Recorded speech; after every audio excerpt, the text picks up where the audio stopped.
Tom Thumb, a fairy tale by Brothers Grimm. A poor woodman sat in his cottage one night, smoking his pipe by the fireside, while his wife sat by his side spinning. "How lonely it is, wife," said he, as he puffed out a long curl of smoke. "For you and me to sit here by ourselves, without any children to play about and amuse us while other people seem so happy and merry with their children." "What you say is very true," said the wife, sighing and turning round her wheel. "How happy should I be if I had but one child, if it were ever so small, nay, if it were no bigger than my thumb. I should be very happy, and love it dearly." Now, odd as you may think it, it came to pass that this good woman's wish was fulfilled, just in the very way she had wished it. For not long afterwards she had a little boy who was quite healthy and strong, but was not much bigger than my thumb. So they said, "Well, we cannot say we have not got what we wished for, and little as he is, we will love him dearly." And they called him Thomas Thumb. They gave him plenty of food, yet for all they could do he never grew bigger, but kept just the same size as he had been when he was born. Still, his eyes were sharp and sparkling, and he soon showed himself to be a clever little fellow, who always knew well what he was about. One day, as the woodman was getting ready to go into the wood to cut fuel, he said, "I wish I had someone to bring the cart after me, for I want to make haste." "Oh, father," cried Tom, "I will take care of that. The cart shall be in the wood by the time you want it." Then the woodman laughed and said, "How can that be? You cannot reach up to the horse's bridle." "Never mind that, father," said Tom.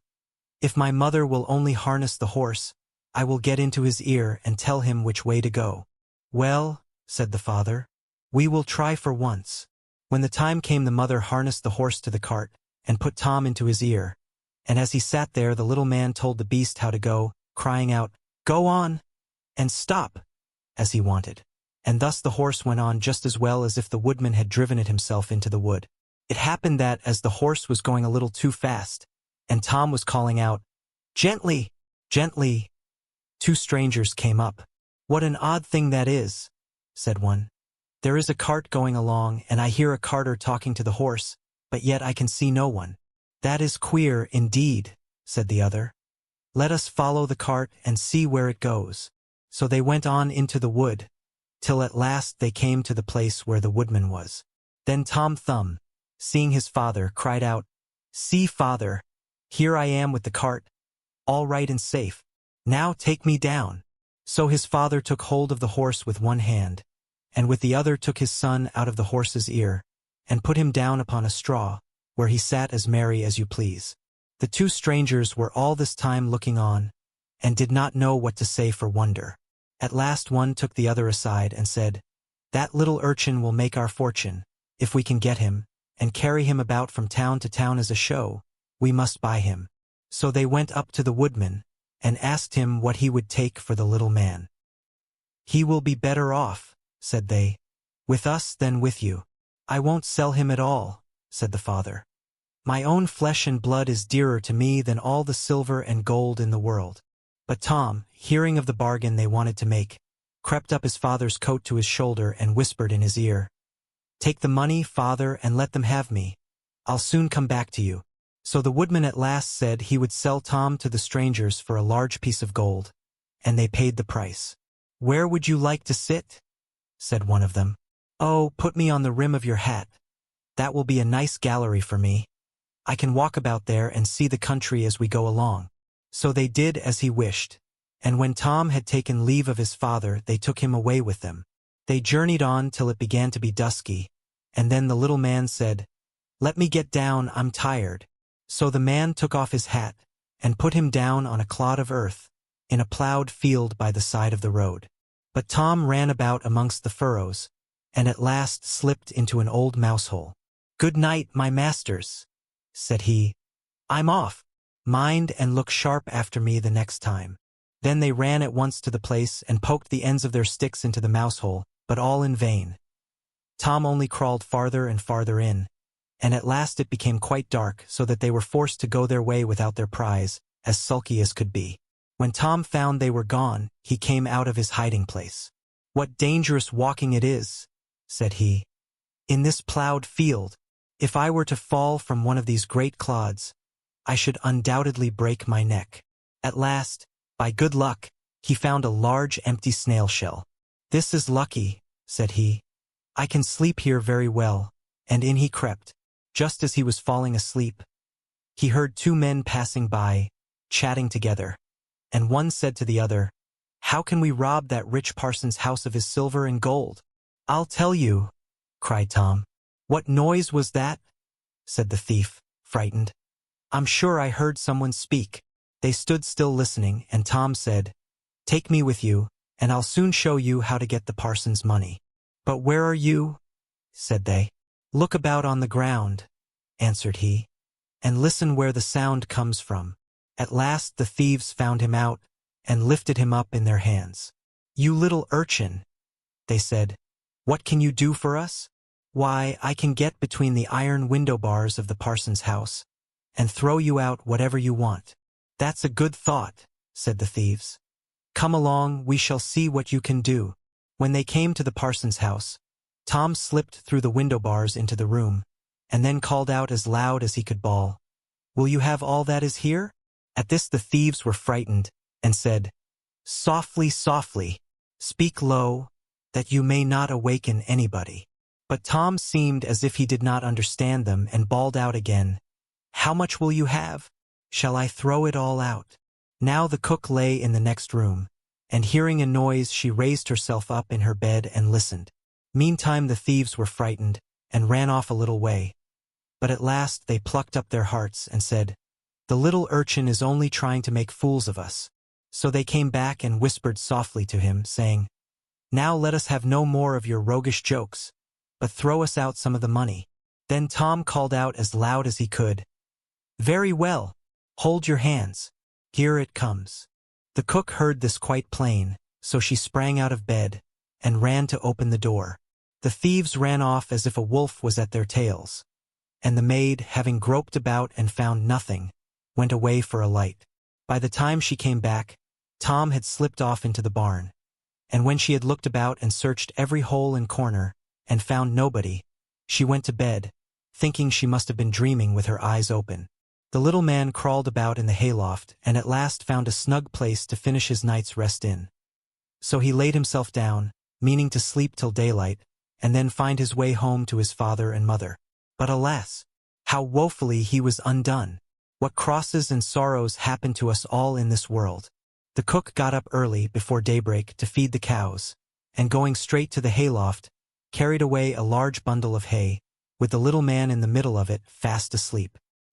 He still, however, slept on, and did not awake till he found himself in the mouth of the cow. For the cook had put the hay into the cow's rick, and the cow had taken Tom up in a mouthful of it. "Good lack-a-day," said he, "how came I to tumble into the mill?" But he soon found out where he really was, and was forced to have all his wits about him, that he might not get between the cow's teeth, and so be crushed to death. At last down he went into her stomach. "It is rather dark," said he. "They forgot to build windows in this room to let the sun in. A candle would be no bad thing." Though he made the best of his bad luck, he did not like his quarters at all. And the worst of it was, that more and more hay was always coming down, and the space left for him became smaller and smaller. At last he cried out as loud as he could, "Don't bring me any more hay! Don't bring me any more hay!" The maid happened to be just then milking the cow, and hearing someone speak, but seeing nobody, and yet being quite sure it was the same voice that she had heard in the night, she was so frightened that she fell off her stool, and overset the milk pail. As soon as she could pick herself up out of the dirt, she ran off as fast as she could to her master the parson, and said, "Sir, sir, the cow is talking." But the parson said, "Woman, thou art surely mad." However, he went with her into the cowhouse, to try and see what was the matter. Scarcely had they set foot on the threshold when Tom called out, "Don't bring me any more hay." Then the parson himself was frightened, and thinking the cow was surely bewitched, told his man to kill her on the spot. So the cow was killed and cut up, and the stomach in which Tom lay was thrown out upon a dunghill. Tom soon set himself to work to get out, which was not a very easy task. But at last, just as he had made room to get his head out, fresh ill luck befell him. A hungry wolf sprang out, and swallowed up the whole stomach, with Tom in it, at one gulp and ran away. Tom, however, was still not disheartened, and thinking the wolf would not dislike having some chat with him as he was going along, he called out, "My good friend, I can show you a famous treat." "Where's that?" said the wolf. "In such and such a house," said Tom, describing his own father's house.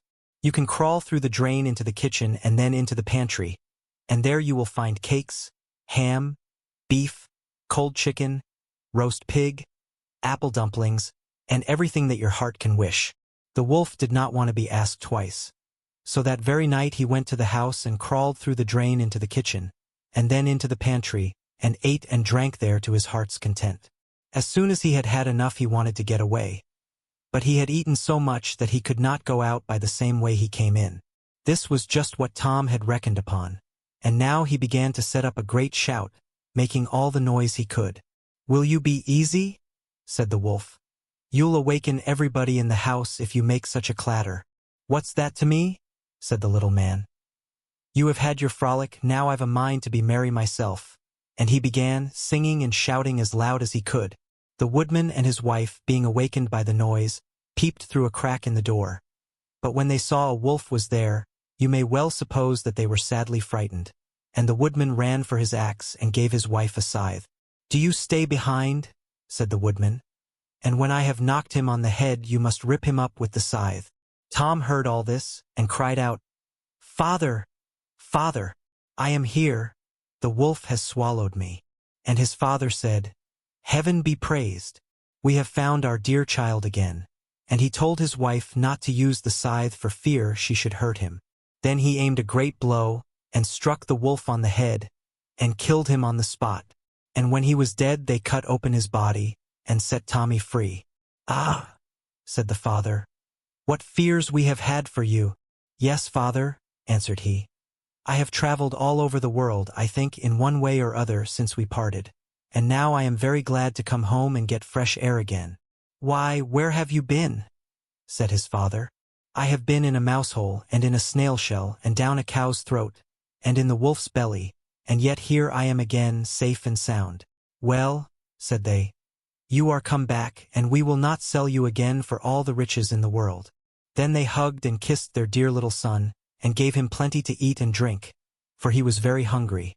And then they fetched new clothes for him, for his old ones had been quite spoiled on his journey. So Master Thumb stayed at home with his father and mother in peace. For though he had been so great a traveler, and had done and seen so many fine things, and was fond enough of telling the whole story, he always agreed that, after all, there's no place like home,